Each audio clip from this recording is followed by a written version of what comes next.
Jauh sebelum kata Indonesia pernah diucapkan, tanah ini telah dihuni oleh manusia yang hidup sepenuhnya bergantung pada alam. Mereka tidak mengenal tulisan, tidak membangun kota, dan tidak meninggalkan cerita, kecuali lewat batu. Inilah zaman batu di Nusantara, periode terpanjang dalam sejarah manusia di wilayah ini. Berlangsung ratusan ribu tahun sebelum logam, kerajaan, dan agama dikenal.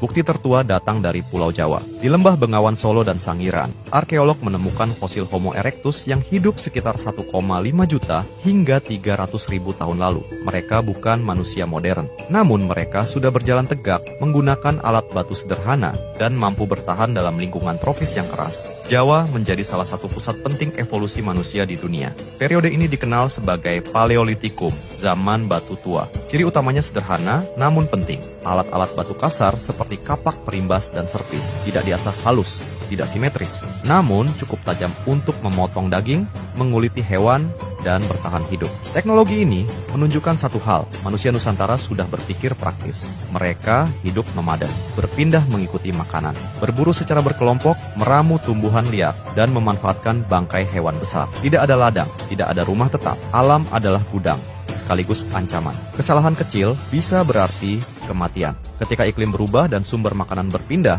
manusia mulai memanfaatkan gua dan ceruk batu sebagai tempat tinggal sementara. Api menjadi pusat kehidupan, bukan hanya untuk memasak, tetapi untuk perlindungan dan kemungkinan awal komunikasi sosial. Disinilah kebersamaan manusia mulai terbentuk. Sekitar 10.000 sampai 4.000 tahun lalu, Nusantara memasuki Mesolitikum, zaman batu tengah. Alat-alat menjadi lebih kecil dan lebih efisien. Dikenal sebagai mikrolit, manusia mulai lebih lama menetap di satu wilayah, terutama di pesisir dan sungai. Jejak awal adaptasi terhadap lingkungan tropis kepulauan. Di pesisir, manusia mulai menggantungkan hidup pada laut. Sisa-sisa kulit kerang menumpuk, membentuk Jokkenmodinger, tumpukan sampah dapur prasejarah yang kini menjadi bukti arkeologis penting. Makanan laut memperluas sumber energi dan memperpanjang kelangsungan hidup. Perubahan terbesar datang pada Neolitikum, zaman batu muda, sekitar 4.000 sampai 2.000 sebelum Masehi. Alat batu kini diasah halus, simetris, presisi. Kapak persegi dan kapak lonjong menandai lonjakan teknologi.